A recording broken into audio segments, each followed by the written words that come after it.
말씀을 가지고 아굴라를 만나니 오늘 본문에 그런 내용이 있습니다만 본문 그대로 제목을 삼아서 우리가 함께 나누려고 합니다. 우리가 살면서요 직분보다 소중한 것이 있습니다. 뭐냐면 만남. 이게 우리 인생의 가장 큰 복. 마틴 부브라고 하는 유명한 철학자는 모든 참 삶은 만남이다 그렇게 말했습니다. 만남을 통해서 모든 하나님의 역사가 다 이루어지기 때문에 그렇습니다. 오늘 우리의 삶을 통해서 만남을 소중한 인연으로 생각하고 이 만남을 잘 키워가면 우리가 이 만남을 통해 사람의 나라를 이루어갈 뿐 아니라 하나님의 놀라운 복을 우리가 경험하게 될 줄로 믿습니다.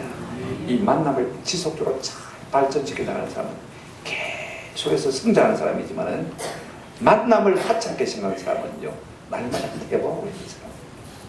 오늘 우리 가운데 나이가 들어도 만남을 소중하게 생각하면서 우리의 영육이 날마다 자라가는 내가 있기를 주님의 이름으로 축원합니다. 오늘 본문은 사도 바울이 2차 전도 여행을 하는 중에 있습니다. 아시아가 아닌 유럽에서 복음을 전하거든 2차 선교 여행부터 말입니다. 성령께서 자꾸 유럽으로 사도 바울의 이름에 발걸음을 몰아넣으신 것을 우리가 잘 알고 있습니다. 그래서 바울이 이제 신라, 디모데, 그 다음에 나중에 만난 누가와 한 팀이 되어서 이제 유럽을 전도를 하고 있는 중입니다. 지금은 바울이 아덴에서 고린도로 왔다 그랬거든요. 이 아덴과 고린도는 아가야 지방, 저 빌립보, 데살로니가, 베레아는 마게도냐 지방, 큰 도로시가 되겠죠, 그죠? 그러니까 마게도냐도, 그 다음에 아가야도 이렇게 도를 이제 옮겨가서 복음을 전하게 된 것을 볼 수가 있습니다. 그런데 그 아가야의 주도인 고린도에서요, 바울이 혈혈단신으로 떨어졌는데 하나님께서 그를 놀랍게 위로하셨습니다. 로마에서 갓 이주해온 아굴라 부부를 만나게 되는데 업이 같아요. 무슨 업을 하고 있냐면 천막을 만드는 일을 하고 있거든요. 그래서 업이 같으니까 만나게 되어지고 그 집에 함께 하숙을 하면서 이제 그가 돈을 벌어서 자비하면서 전도해서 이제 일주일 내일 하고 안식일만 되면 유대인의 땅에 가서 복음을 전하는 그 같은 일을 우리가 한 것을 볼 수가 있습니다. 오늘 저는 본문을 통해서 뭘 생각하냐면요, 하나님께서 우리에게 붙여주시는 만남이 참 중요하고 이 만남을 인연으로 발전시켜 나가고, 그죠? 거기서 하나님의 복음이 증거되어지면 하나님이 기뻐하시는 하나님의 나라를 확장시켜 갈 수 있겠다는 생각을 많이 하게 되죠. 이것이 오늘 본문이 우리에게 주는 도전인 것입니다. 오늘 우리가 본문을 통해서 이 같은 은혜와 도전을 좀 받았으면 좋겠습니다. 첫째로 우리가 생각할 것은 바울이 아덴을 떠나 고린도에 이른 사실을 한번 생각해 보십시다. 자, 1절 한번 보십시오. 그 위에 바울이 아덴을 떠나 고린도에 이르러라고 했습니다. 이제 2차 전도 여행지에 처음으로 아시아 영역을 벗어나서 이제 빌립보 처속으로 들어와서 이제 유럽의 영역에 도착하는 것입니다. 거기서 귀신들이 이제 한 사람 만났습니다. 그죠? 늘 고쳐달라고. 늘 마음에 부담이 있으니까 예수 이름으로 고쳐주어서 그가 나중에 이 빌립보 교회 교인이 되어지고, 그 다음에 기도처를 갔다가 자주장사하는 누구를 만났습니까? 루디아를 만났거든요. 그죠? 그 사람이 예수를 믿고 자기 집을 개방해서 부자이니까 말입니다. 그래서 자기 집의 모든 아족들이 다 함께 세례를 받고 예수를 믿었습니다. 더 놀라운 것은요, 이 간수장입니다. 그 감옥에 일어난 놀라운 일을 다 설명할 수가 없으니까 넘어갑니다. 그죠? 개방하고 드디어 사도 바울 앞에 무릎을 꿇고, 선생에 우리가 어찌하여 구원을 얻으리까? 주 예수를 믿으라. 그래야 너와 내 집이 말이라 구원을 얻으리라. 그래 세례를 베풀고 온 가족이 다 예수를 믿어서 이제 이 사람들이 다 크리스찬이 되어진 것입니다. 그래서 빌립보에서 이 루디아의 집에 뭐가 생겨났습니까? 교회가 생겨났습니다. 나 바울은 거기에만 매일 수가 없어요. 거기에 의사 누가를 머물게 하고는 말입니다. 다시 데살로니가 지방으로 저 강원도 속초쯤에서 시작해가지고 어디까지 왔냐면 포항까지 내려왔습니다. 거기가 데살로니가거든요. 거기서 복음을 전하는데 석주 동안 복음을 전했어요. 많은 사람들이 예수를 믿는데 유대인들이 와서 막 비판하는 거예요. 그래서 할 수 없이 야반 도주를 해서 어디까지 왔냐면 베레아까지 왔습니다. 근데 놀랍게도 베레아 사람들은요 굉장히 신사적입니다. 말씀을 전하면 쪽쪽 잘 받아먹고 그래도 믿지 않았어요. 근데 거기 또 핍박꾼들이 몰려와가지고 바울이 할 수 없이 또 도망을 칩니다. 이제 신라와 디모데를 그곳에 버려두고 이 사람들 네가 잘 되면 용해라서 어디로 갔냐면 아덴으로 가게 되었습니다. 혼자 간 것은 아닙니다. 베레아에 있는 많은 성도들이 배를 타고 바울을 환송해 주었습니다. 아덴까지 왔다가 바울을 거기다 실어주고 다시 이제 데살로니가 베레아로 돌아가 버렸죠. 이 아덴에서부터 바울이 혈혈단신 혼자서 복음을 전합니다. 그죠? 우리가 지난 시간까지 바울이 아덴에서 복음 전한 것을 생각해 봤습니다. 거기서 교누시오, 그 다음에 다메라는 여자가 예수를 믿고 그 애들 여러 사람들이 예수를 믿는 것을 볼 수가 있습니다. 근데 오늘 이 아테네에서 이제 조금 이제 동남쪽으로 다시 서남쪽으로 다시 이제 헬로펜데소스라는 반도가 있는 이 고린도까지 바울이 이런 것을 우리가 볼 수가 있습니다. 여러분 한번 생각해 보십시오. 지금 혼자 진짜 처음으로요. 전혀 알지 못하는 생명부지의 땅에 바울이 혈혈단신으로 떨어졌습니다. 마음이 좋겠습니까? 안 좋겠습니까? 많이 힘들겠죠. 그죠? 자, 그런 가운데서도 하나님께서 그를 위로하시는 것을 우리가 오늘 본문을 통해서 볼 수가 있습니다. 바울은 항상 팀으로 일했지만요, 지금 이 고린도에서는 딸랑 혼자서 지금 복음을 전하고 있습니다. 그런데 우리가 한 가지 마음에 의문이 드는 것은 어떻게 해서 바울이 고린도로 가게 됐을까? 아테네에서 말입니다. 여러분 지도를 한번 보시면요, 아테네가 있고 그 다음에 바울이 있습니다. 고린도가 있습니다만 한번 지도가 있으면 한번 보여주시면 좋겠습니다. 2차 전도 여행 부분인데요. 자, 여러분 지도를 봐도 모르겠네요. 지도가 조금 작아 보이는데 제일 중앙에 빨간 게 위에 있죠. 쭉 바로 밑으로 내려오면 그쪽이 이제 그리스 지방입니다. 그죠? 왼쪽에 보시면 장아처럼 생긴 지도가 로마, 그죠? 로마 이탈리아고요. 그죠? 밑에 쭉 내려오는데 그 밑에서도 제일 끝에 머리 조금 길다랗게 손가락처럼 나온 곳이 바로 고린도 지역입니다. 고린도 앱에 있는 곳입니다. 자, 우리가 한 가지 궁금한 것은 있습니다. 바울이 아덴에서 혼자 말입니다. 혈을 안 치도록 아무 동력도 없이 고린도에 이르게 되었습니다. 그죠? 어떻게 해서 고린도에 와게 됐을까? 뭐 간단합니다. 답은 그죠? 한번 답합시다. 성령의 이끄심입니다. 성령이 감동하고 감동하시니까 거기 가지고 왔겠죠. 근데 우리가 마음속에 그래도 무슨 능력이 없을까? 성령께서 사람을 통해서 일하신데 그죠? 우리가 사도행전 13장을 보게 되어지면 수리아 안디옥 교회가 있습니다. 수리아 지방의 안디옥인데요. 이 교회가 처음으로 바울과 바나바인데 담임 목사와 목사를 갖다가 선교사로 파송하게 되죠. 그때 이제 선교사로 나간 사람이 바울과 바나바 바울입니다. 제일 먼저 어디로 선교를 갔냐면 그 보면 바다 한가운데 섬이 하나 보이죠, 그죠? 거기에 구브로라는 섬이 있습니다. 예, 오른쪽에 보시면 구브로라는 섬이 보이는데요. 그 구브로라는 섬으로 그들이 지금 첫 선교지로 간 것을 볼 수가 있습니다. 왜 구브로로 갔을까? 첫 선교지로, 그죠? 궁금하지 않습니까, 그죠? 성령께서 인도에서 갔었겠죠. 그러나 간단합니다. 한번 따라합시다. 바나바의 고향. 바나바의 고향이니까. 내가 내 고향에 가서도 생명의 복음을 전해야 되겠다. 그런 마음에 뜨거운 마음이 있었던 거죠. 그래서 이 구브로라는 섬에 가가지고 실로에서 배를 타고 말입니다. 가서 복음을 전했어요. 거기서 이 구브로 총독인 서교 바울을 전도하게 되죠. 그가 예수 믿게 되죠. 자, 그러면요, 우리가 진짜 거듭난 사람은요, 나만 예수 믿을 뿐 아니라 어떤 마음이 생깁니까? 내 부모 형제가 진짜도 예수 믿어야 되는데 그런 마음이 생기겠습니까? 안 생기겠습니까? 저희들이 갔을 때 물어봤어요. 제가 보십시오. 저 구브로라는 섬이 있는데, 자, 여러분, 제가 보니까 오른쪽이네요. 오른쪽에 보면 지중해 한가운데 섬이 하나 있죠, 그죠? 글자가 작아서 안 보이겠지만 거기가 구브로인데, 그죠? 자, 3시 방향입니다. 직선으로 동쪽으로 쫙 그어버리면요, 버가라는 이제 내륙 특기 도시가 나옵니다. 거기서 또 직선으로 계속 그어가면 내륙으로 한참 가면요, 비시디아 안디옥이라는 동네가 나옵니다. 자, 여러분, 구브로 섬에서 배 타고 나와가지고 버가를 통과하고 말입니다. 그 험준한 다우루스 산맥을 넘어가지고 엄청난 산맥이거든요. 그 산맥을 지나서 저 내륙에 있는 비시디아 안디옥까지 전도하는 것을 볼 수가 있습니다. 제가 그게 참 성경을 읽을 때마다 그게 궁금했어요. 왜 그 먼 내륙까지 구브로에서 선교하다가 갑자기 그곳을 이동했을까? 수평 이동을 했을까? 제가 늘 궁금했을 때, 한번 특히 우리 시찰에서 선교여행을 갔거든요. 그때 선교사님에게 제가 물어봤습니다. 아니, 바울과 바나바가 무엇 때문에 구브로에서 선교하다가 저 타우루스 산맥을 넘어가죠. 저 내륙 지방에 있는 비시디아 안디옥까지 가서 복음을 전했냐? 자기들이 생각하고 여러 가지 이제 물어본 결과 그런 답을 하더라고요. 구브로에 있는 총독 서교 바울이 예수를 믿고 말입니다. 사도 바울에게 그런 부탁을 했대요. 제가 초청선 하나 쓸 테니까 이 편지를 가지고 가서 우리 부모 형제가 진짜 비시디아 안디옥에 있으니까 그거 가서 전도를 좀 해달라고 부탁하니까 그래서 비시디아 안디옥으로 갔을 것이다. 말이 들어보니까 말이 됩니까 안 됩니까? 되죠, 그죠? 그래서 왔을 것이다. 저는요, 역시 동일한 원리에 위해서 바울이 왜 아덴으로 왔느냐? 아덴에서 고린도로 왔느냐? 아마 꼭 같은 원리에 의해서 아덴으로 왔을 것 같아요. 이걸 우리가 추정할 수 있는 근거가 있습니다. 여러분, 고린도전서 16장 15절에 보시면 이런 말씀이 있어요. 형제들아, 스데반의 집은 곧 아가야의 첫 열매요, 또 성도 성기로 작정한 줄을 너희가 아는지라. 그렇게 말하고 있는 것을 볼 수가 있습니다. 형제들아, 지금 누구 말하고 있냐면 스데반이라는 사람을 말하고 있습니다. 그죠? 집은 곧 아가야의 첫 열매요.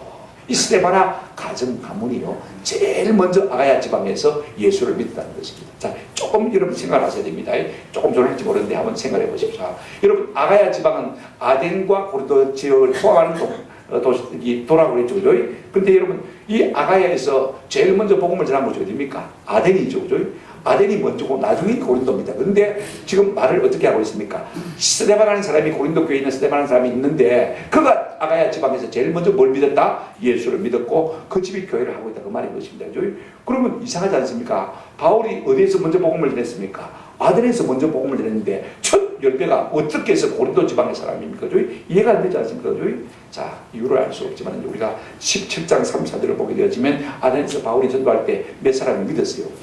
디오누시오라는 사람이 믿었고, 그 다음에 다메라는 여자가 믿었습니다만, 그 다음에 끝을 보시기 바랍니다. 다메라는 여자가 믿었는데 또 다른 사람들도 뭐하더라? 있더라. 이름을 거론하지 않았지만 또 다른 사람들도 예수를 믿더라고 말하고 있는 것을 볼 수가 있습니다. 자, 여러분, 이 또 다른 사람들 속에 스데반아가 있을 수 있습니까? 없습니까?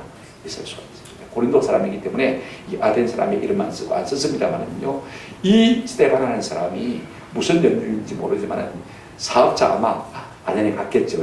그리고는 바울이 전한 복음을 듣고 제일 먼저 예수를 믿었습니다. 자, 예수를 믿으면 어떻게 하게 되십니까? 주 예수를 믿으라. 그래야 너와 내 집이 만다고 했어요. 구원을 얻는다.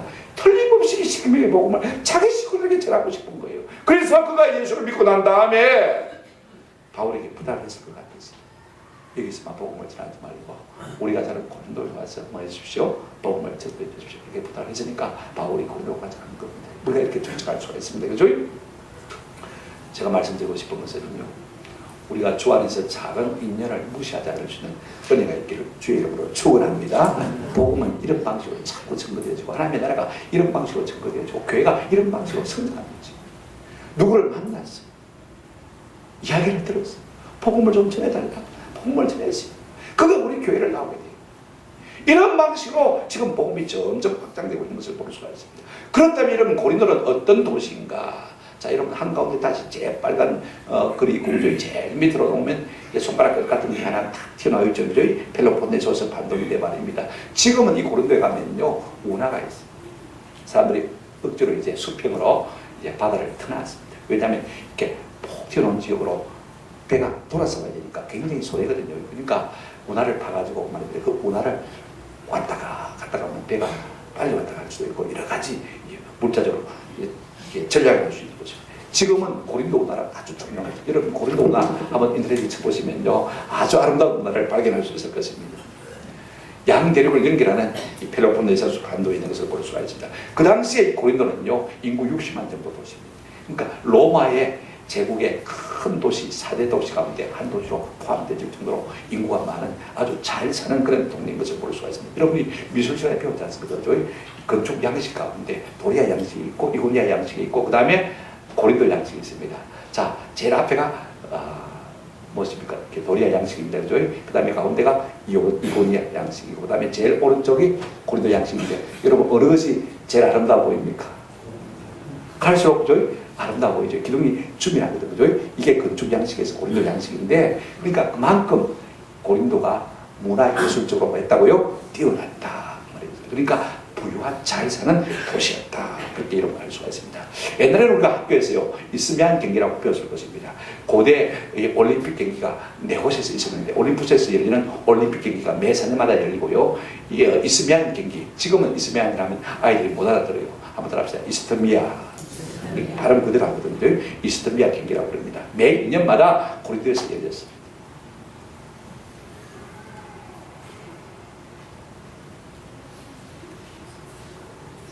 여러분, 상당히 그러니까 문화적으로 발달한 도시면 틀림이 없습니다. 바울이요, 이 이스터미아 경기를 봤던 것 같아요. 우리가 어떻게 알 수가 있냐면, 고린도전서 우리가 9장을 보시면 24절 이하에 이런 말을 하고 있는 것을 볼 수가 있습니다. 운동장에서 다람질하는 자들이 다 달릴지라도 오직 상을 받는 사람은 한 사람인 줄을 너희가 알지 못하느냐. 너희도 상을 받도록 이와 같이 다람질하라. 이기기를 다투는 자마다 모든 일에 만다고 했습니까? 절제하니 그들은 썩을 승리자의 관을 얻고자 하되 우리는 썩지 않을 것을 얻고자 합니다. 올개가 달아서 봐야 그죠? 영광은 영광이지만 그거 금방 식어버립니다. 그죠? 근데 그들은 이 썩을 멸류관 하나 얻기 위해서 그렇게 절제하면서 다른 박질하고 애를 쓰는데, 바울은 이 육체적인 체육대회를 보면서 영적인 각오를 얻는 것을 우리가 볼 수가 있습니다. 우리가 신앙생활하는 하나님의 나라에 간다고 하는 사람들이 그냥 대충 편안히 누워서 천국 갈 수 있겠냐? 우리가 힘쓰자. 그죠?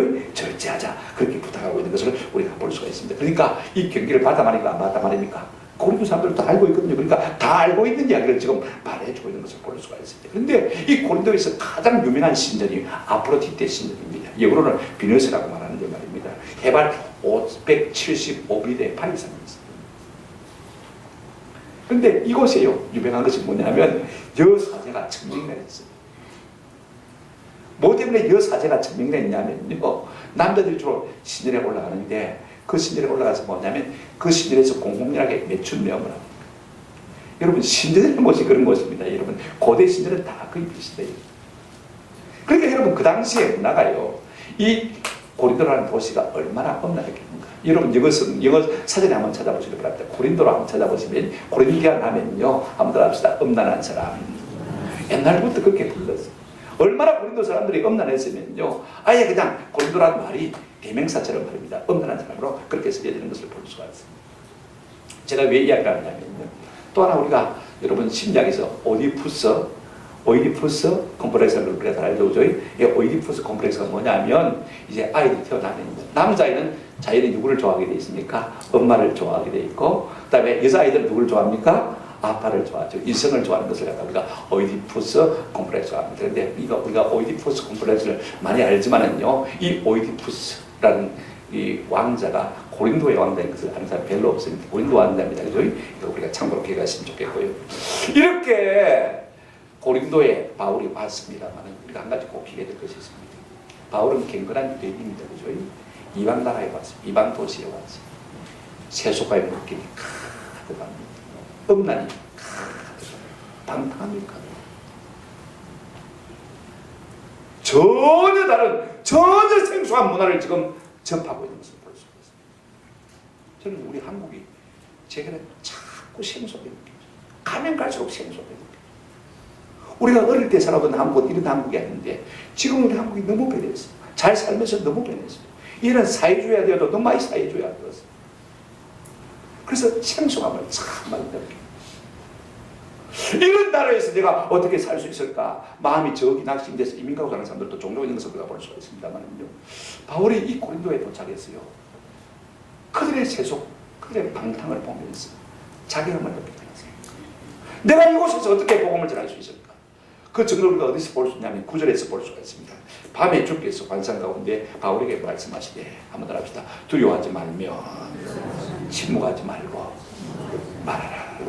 아무리 그 도시가 세속적이고 방탕하다 할지라도 바울아, 두려워하지 말라. 네가 전해라. 그곳에 내가 택한 자가 많다라고 말씀하신 것을 보죠. 그러니까 바울이 이런 세속적인 문화 앞에서요, 마음에 척 낙심한 거예요. 그걸 어떻게 또 알 수 있냐면 고린도전서 우리가 12장 3절을 보면 이렇게 말하고 있습니다. 2장 3절입니다. 너희 가운데 거할 때 한번 따라합시다. 너희 가운데 거할 때 한번 따라합시다. 약하고 두려워하여 심히 들었노라. 고린도에 빈을 보내면서 내가 너희 가운데 있을 때 이 고린도의 방탕과 세속을 향해서 내가 심히 두려워하고 약했다. 그렇게 변하고 있는 것을 보죠. 약한 줄 아는데 우리 하나님께서 바울아, 강하고 담대하라, 두려워하지 말라, 그런 말을 할 필요가 없잖아요. 그죠? 뭔가 두려웠기 때문에 하나님께서 그렇게 말씀하신 거죠. 걱정하지 말라. 이 성경에 내가 택한 백성이 많다라고 우리 주님께서 바울을 격려하신 것을 우리가 볼 수가 있어요. 두 번째로 우리가 생각해서는 혈혈단지대로 그 세속적인 도시에 떨어져서 지금 두려워하고 떨고 있는 바울에게 하나님께서 예배하는 한 사람이 있었습니다. 누구냐면 한번 따라합시다. 아굴라. 그 부인의 이름이 브리스길라. 참 놀라운 것은요, 그와 같은 상황 속에서 우리 하나님께서 예배하신 서불인데 누구냐면 아굴라 한 사람을 예배하신 것을 볼 수가 있습니다. 2절에 보시면요, 아굴라라는 본도에서 난 유대인 하는 사람을 만나니 글라우디오가 모든 유대인을 명하여 로마에서 떠나간 항구로 그가 그 안에 브리스길라와 함께 이달리아로부터 새로 온지라 바울이 그들에게 가매라고 말했습니다. 저는 이 2절 말씀이 참 바꾸고 놀라워요. 지금 바울이 혈혈단체로 이 고린도에 도착해서 그의 마음이 영적으로 많이 눌리고 있는데, 외로움과 두려움 속에 빠져 있는데, 그때 가장 좋은 처방이 뭡니까? 한번 합시다. 사랑 붙여주시는 것. 우리가 외롭고 두려울 때 가장 좋은 위로가 뭐예요? 누군가가 사람이 내 옆에 온다는 것. 그죠? 이것이 가장 큰 위로인 거죠. 그래서 오늘 하나님께서요, 아굴라부를 그에게 붙여주신 것을 볼 수가 있어요. 이분들이 어떤 사람이냐 우리가 한번 살펴보십니다. 첫째로 아굴라는요, 본도에서 난 유대인입니다. 2절 한번 보실까요? 본도에서 난 누구를 만나니? 유대인을 만나니. 본도하면 여러분 모르겠죠, 그죠? 자, 본투스 영어로 말하면 성경 한번 보실까요? 터키 지도가 있습니다, 그죠? 자, 보시면 터키 중심으로 이제 오른쪽 손바닥 쪽으로 쭉 해보시면 이제 쭉 지역의 이름이 나오는데, 이제 화살표가 보입니까? 예, 동북쪽. 듣기에 그죠? 제일 윗지방을 말합니다. 도 이름을 말합니다. 지역 이름을 말하는데 한 도시를 말하는 것이 아니고 그 본도에서 태어난 누구라고요? 유대인이다 그랬습니다.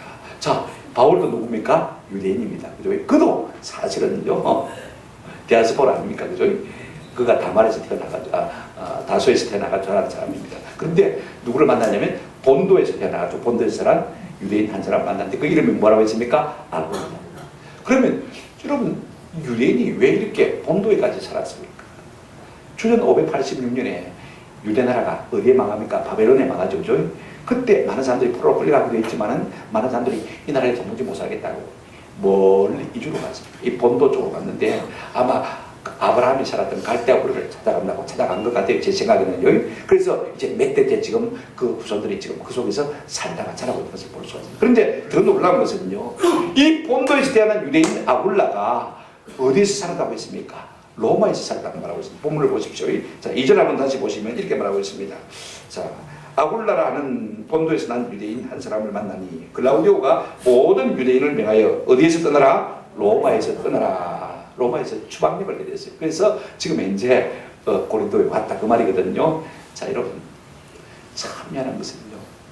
그 당시에 모든 이 유럽, 아시아분이 로마 제국에 소화해 있었습니다. 식민지로 있었단 말입니다. 그래서 이제 로마가 통치하고 지배하기 위해서 이 왕의 도로를 전 세계 안 닦은 곳이 없습니다. 그 당시에 도로가 굉장히 발달해서 모든 도로가 어디로 통하고 있습니까? 로마로 통하고 있습니다. 그러니까 이 갑자기 본도 지방에서 말입니다. 이 아굴라가 살다가 총구석에 내가 썩을 게 아니라 그죠? 내가 가면 제국의 수도를 가보자. 그래서 하루 이틀도 아니고 이틀도 아니고 몇 년이 걸려서 아마 이 로마로 왔을 것 같아요. 직업이 뭐라고 하냐면 천막을 만드는 직업이거든요. 그래서 내가 막 로마에 가서 천막 만들고 먹고 살면 안 되겠나. 그렇게 해서 도시에 와서 살자 해서 도시로 왔습니다. 그런데 문제는 뭐냐면요. 이 로마에서 글라우디오 황제가 말입니다. 유대인들 추방력을 내린 거예요. 주전 49년 말에, 주 49년 말에 어떤 일이 있었냐면요. 그 당시에 이 로마에 유대인들이 한 2만 명 살고 있었는데 말입니다. 유대인들끼리 싸워가지고 폭동이 일어났어요.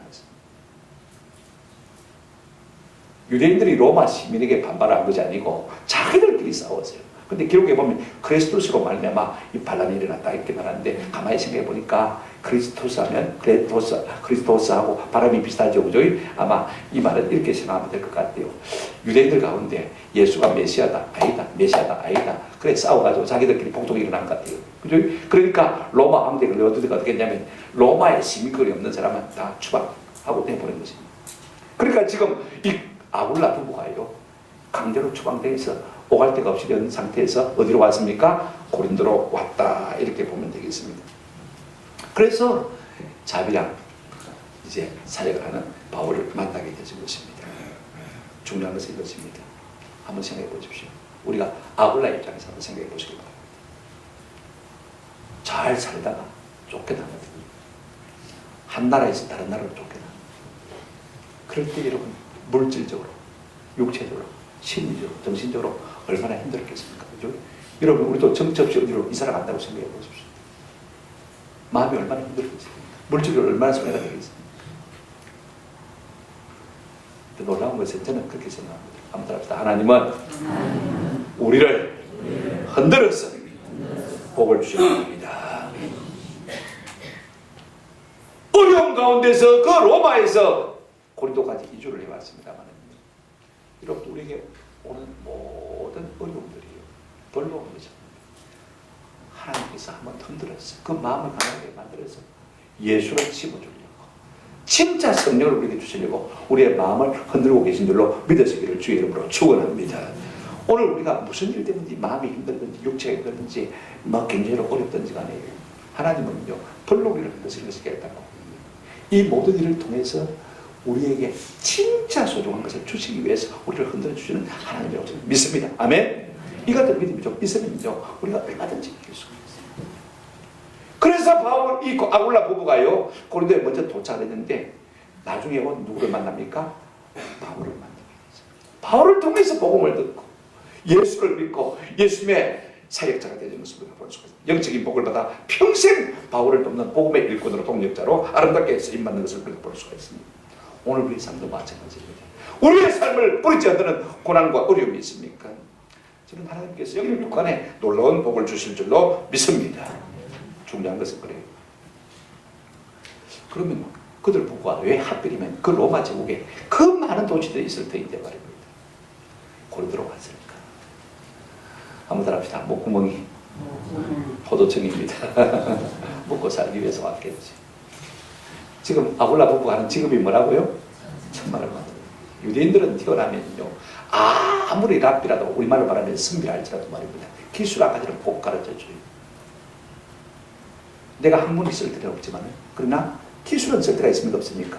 있습니다. 바울도 랍비지만은요, 그가 뭐 하는 일을 배웠습니까? 천막 만드는 일을 배우거든요. 그래서 평소에 천막을 만들어가면서 자비랑 해서 돈을 벌어가지고 복음을 하고 있지 않습니까? 그런데 이 아굴라 부부도요, 그 업이 뭐냐면 천막을 만드는 텐트 메이커였습니다. 근데 여러분, 지금 49년 말에 추방을 나가거든요. 그러니까 50년 초에 아마 도착했을 것 같아요. 근데 51년의 기록을 보면 51년 4월에 이 고린도에서 이스토미아 경기가 열렸거든요. 여러분, 이스토미아 경기가 열리면요, 산지 사방에서 이 축제에 참석하기 싫어서 사람들이요, 올림픽 구경해서 오듯이 말입니다. 다 구경을 오거든요. 그러면 여러분, 옛날에 무슨 뭐 호텔이 있습니까? 모텔이 있습니까? 없거든요. 그죠?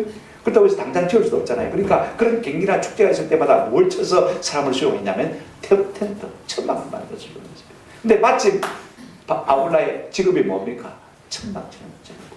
그러니까 천막 특수를 이제 얻기 위해서죠. 이스토미아 경기를 통해서 이제 사람들이 몰려오면 천막을 반드시 만들어야 되고, 그러면 자기 직업이 뭡니까? 천막 만들어야되니까 이거 한번 버려먹고 살 수 있습니까? 없습니까? 하늘은 옹치더라도 또 하나 되면 또 이때 또 열립니다. 그러면 또 천막을 만들고 또 천막을 만들고, 아, 여기 오면 내가 평생 먹고 살겠다. 그래서 옹치를 볼 수가 있어요. 근데 먹고 살기 위해서 하는데 하나님께서는 이 아굴라 부부를 권고하시고 바울을 만나가지고 예수를 믿게 하신 일을 우리가 볼 수가 있습니다. 그러면요, 아굴라가 일방적으로 바울에게 영적인 도움만 받은 것입니까? 아닙니다. 아굴라 부부도 바울에게 도움을 줍니다. 이제 본업이 지금 뭡니까? 아굴라 부부가 천막을 만드니까 바울을 조수로 썼을 것 같아요. 그죠? 떠돌이니까 말입니다. 조수로 썼을 것입니다. 물론 도움을 받았겠죠. 그런 대신에 어떻게 해줬습니까? 한번 합시다. 하숙을 했습니다. 그 집에서 먹고 살았다고 했거든요. 1년 반 동안 18개월 먹고 살았습니다. 그래서 바울이 복음을 전했고, 그들이 거듭나서 예수를 믿게 되는 것인데, 그러면요, 먹고 채워주고 또 죽어서 도와주고 더 놀라운 건 하나 있습니다. 우리가 19장을 넘어가 보시면요, 19장에 이런 말씀이 있습니다. 21절에 이 일이 있은 후에 바울이 마게도냐와 아가야를 거쳐 예루살렘에 가기로 작정하여 이르되 내가 거기 갔다가 후에 한번 따라합시다. 로마도 보아야 하리라. 이 배경을 우리가 좀 알면 이제 3차 전도여행이 시작되었습니다. 에베소에 놀라운 부흥을 경험했습니다. 에베소에 누가 있었냐면 나중에 이제 이 아굴라 부부가 에베소에 가서 자기 집을 교회하고 있었거든요. 그죠? 그런데 여러분, 바울이 에베소에 와서 누구 집에 머물렀냐면 바로 이 아굴라 집에 머물렀어요. 근데 여러분, 아굴라 부부가 입만 열면 무슨 이야기 했겠습니까? 제국의 수도인 뭐요? 로마 이야기가 있을 것입니다. 자기들 로마에 살아봤으니까. 바울은 아직도 로마에 가본 적도 없습니다. 그죠? 살아봤으니까 자꾸 로마에 대한 이야기를 하는 것입니다. 그래서 바울의 마음속에 한 가지 비전이 생겼습니다. 어떤 비전이 생겼느냐? 내가 평생에 죽기 전에 유럽뿐만 아니라 세계 수도에 어디도 봐야 되겠다? 로마도 봐야 되겠다. 관광가겠다는 말이 아닙니다. 그곳의 수도 내가 뭐 해야 되겠다? 세계의 수도인데, 제국의 수도인데 내가 로마의 복음을 심어야 되지 않겠냐? 그죠? 그런 마음을 품은 것을 우리가 볼 수가 있습니다. 그러니까 여러분, 영육 간의 서로가 유익이 되는 것을 우리가 볼 수가 있습니다. 큰 세 번째 우리가 생각할 것은요, 이제 바울이 아굴라 부부와 함께 복음을 전한 사실을 우리가 한번 생각해 보십시다. 3절 4절 한번 같이 보실까요? 같이 한번 읽고 정리를 하도록 하겠습니다. 3절 4절 읽겠습니다. 생업이 같으므로, 바울과 아굴라가 뭐가 같다고요? 생업이 같으므로 함께 살며, 함께 살았습니다. 바울은 홀로 혈을 다니니까, 그죠? 이제 아굴라의 집에 하숙을 했다 그 말입니다. 그 생업은 뭐 하는 것이라고 했습니까? 천막을 만드는 것이더라. 4절 같이 읽겠습니다. 안식일마다 바울이 회당에서 강론하고 유대인들과 헬라인을 권면하니라. 자, 일주일 내 천막 만들고, 이제 안식일 토요일이 다가오면요, 바울이 뭡니까? 옷 싹 갈아입고 랍비로서 말입니다. 유대인 회당에 들어가서 유대인들에게 복음을 전하고, 그 다음에 그 당시에 있는 모든 사람들이 헬라인 사람들이니까, 그죠? 그들에게도 뭘 전했습니까? 복음을 전했다라고 말하고 있는 것을 볼 수가 있습니다. 참 놀라운 얼마 동안 머물냐면요. 1년 6개월 동안 18개월을 거기서 머물렀어요. 여기서 우리 한 가지 생각할 것이 있습니다. 우리는 날마다 만나는 사람에게 얼마나 자주 많이 복음을 전하고 생각하는 것입니다. 제가 금융 일하서 가보면요. 자기들끼리 서로 그렇게 하는 줄 몰라요. 그래서 뭐지? 한 10명 모는 부장님, 과장님, 교회 나가십니까? 자기들끼리 놀래요. 그 조금 계절산에 자기들끼리 누가 예수 믿는 사람인지 모르는 거예요. 그래 불러봐가지고 같이 성경 보자고 불러보고 예배하자고 불러 나와놓으면 그 다음에 자기들끼리 놀래요. 교회 나가십니까? 어느 왜 나가십니까? 서로 자기들끼리 놀래요. 여러분 가족들보다도 훨씬 더 많이 만나는 사람이 누굽니까? 직장 모여 동료. 오늘 우리가 인연을 만남을 소중히 여기고 있습니까? 안 여기고 있습니까? 안 여기고 있다. 민감하게 이 만남에 대한 하나님의 심리를 깨닫고 있습니까? 안 깨닫고 있습니까? 못 깨닫고 있습니다. 여러분 우리 집에 하숙을 치다든지 전세를 준 손님이 있습니다. 그죠? 그분들에게 복음을 전해야 되는데 돈 받아먹는 것이 목적입니까? 아니지 않습니까? 한 지붕 밑에 같이 살면서요. 우리가 하나님께서 어찌 가정을 우리에게 붙여주신 가정일지 모르겠다. 어쨌든지 사랑으로 우리가 뭐 해야 되겠다? 복음을 전해야 되겠다. 바울은 지금 조고보도 들어갔습니다만 그죠? 그 집에 지금 하숙을 받고 있는 입장인데 그죠? 그럼에도 불구하고 거기서 뭐 했습니까? 복음을 전합니다. 제가 이 말을 하는 것은요. 이 아굴라 부부가요. 18개월 동안 어떻게 변화됐는지를 제가 좀 보려고 하는 것입니다. 자 보십시오. 18절, 19절 우리가 읽지 않았습니다만은요. 18개월 동안 바울이 이 고린도에서 복음을 전하고 이제 이동을 하는데 어디로 이동하냐면 고린도로 이동하는 것을 볼 수가 있습니다. 18장, 18절, 19절 한번 보시기 바랍니다.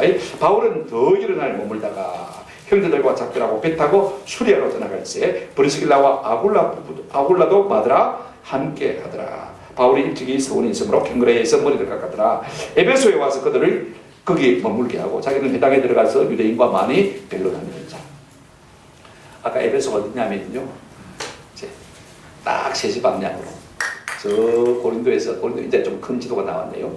이제 구브로 섬을 통과해가지고 쭉 저기 바로 구브로 섬도 안 통과네요. 그죠? 위에 이쪽 에베소 빨간 글자로 나있죠. 그죠? 바로 배 타고 그로 지키고 거기서 이제 이 바울이 복음을 전하는 거예요. 놀라운 것은요. 거기에 한 3년 정도 에베소에 아굴라 부부가 머물고 바울은 예루살렘으로 가버렸습니다. 놔두고. 근데 놀라운 것은 그곳에 교회가 세워진 것을 볼 수가 있습니다. 자, 고린도 전서 16장 19절을 한번 보시죠. 화면에 성경이 같이 한번 읽어보시죠. 시작. 아시아의 교회들이 너에게 나가고 아굴라와 브리스가와 그 집에 있는 교회가 주 안에서 너에게 지금 바울이 어디에 편지를 쓰고 있습니까? 고린도에 편지를 쓰고 있습니다.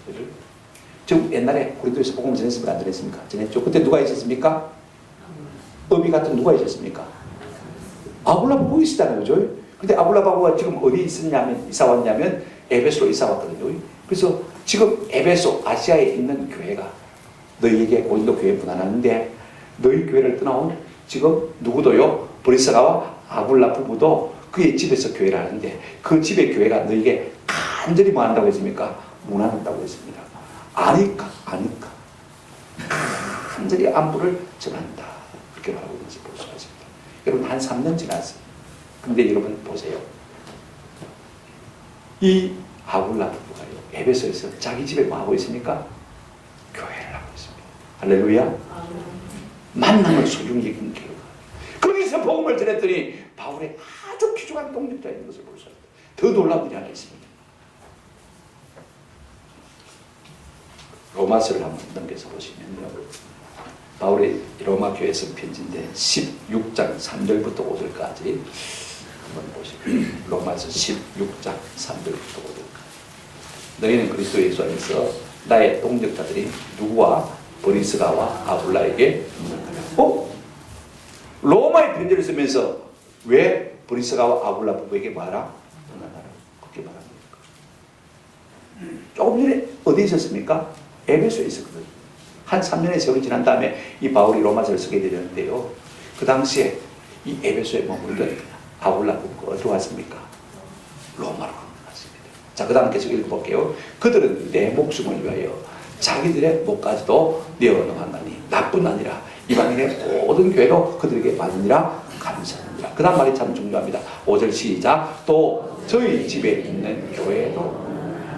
지금 아굴라 부부가 로마에 가서 뭐하고 있습니까? 자기 집에 뭐하고 있어요? 교회를 하고 있는 것을 볼 수 있습니다.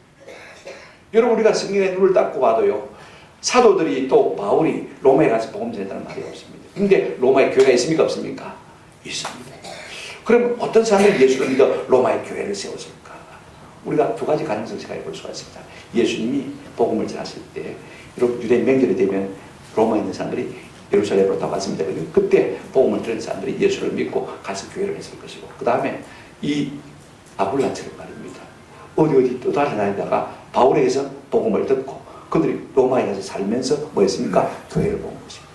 지금 이 아굴라가요, 로마에 가서도 뭐 하고 있습니까? 교회를 하고 있는 것을 볼 수가 있습니다. 저는 그래서 말이에요. 내가 먼저 가서 바울을 위해서 틀을 닦고 있어야 되겠다. 언젠가는 바울이 로마로 보여야 하리라 했으니까, 그 비전을 품었으니까 로마로 올 것인데, 내가 먼저 가서 뭘 해야 되겠다? 틀을 닦고 있어야 되겠다. 그 앞에 저를 보시기 바랍니다. 바울이 지금 아굴라 부부를 말할 때요, 그들은 내 목숨을 위하여 자기들의 목까지도 내놓았나니 나뿐 아니라 이방인의 모든 교회도 그들에게 만다 감사합니다. 바울을 위해서만 그렇게 하는 것이 아닙니다. 주의 복음을 위해서, 성도들을 위해서 자기의 목숨을 아까운 것으로 여기지 않냐, 헌신하고 내놓았다는 것입니다. 그런 아굴라 부부가요, 지금 로마에서도 복음을 전하고 있는 것을 보죠. 그래서 바울은 아굴라 부부를 나의 동력자라 같이 부르고 있는 것을 볼 수가 있습니다. 얼마나 뜨거운 사람인지.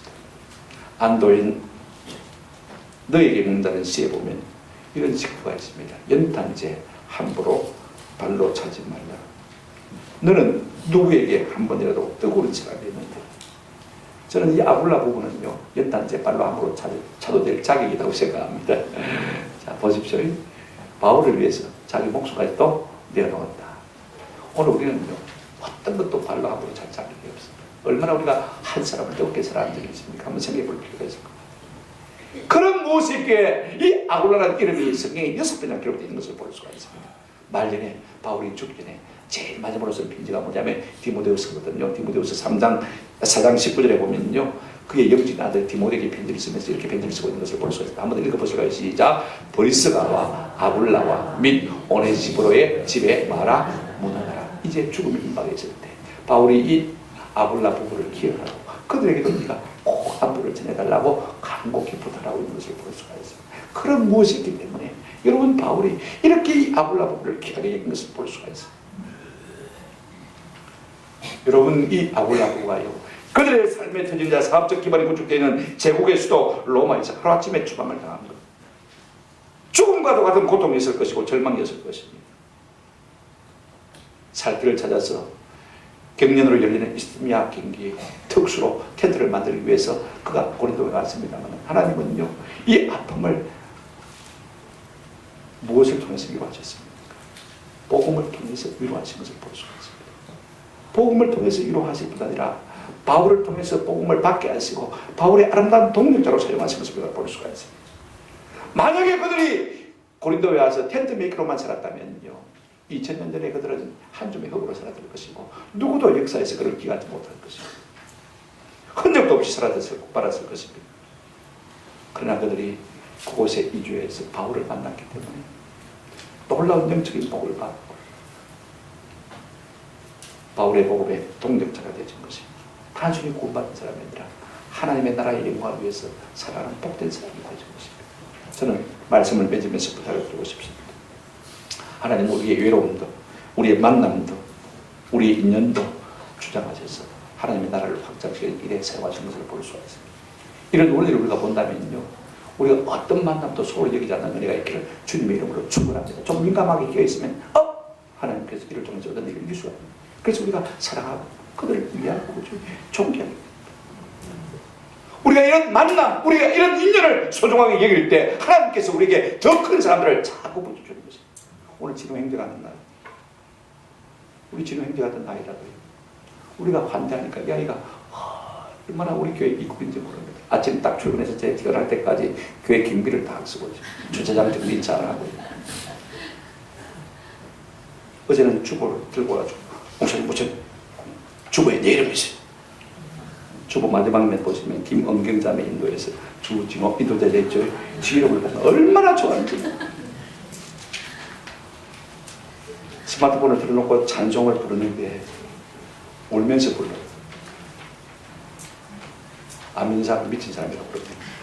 우리 친구들이 하나님에게 어떻게 이렇게 큰 은혜를 주는지 모르겠다.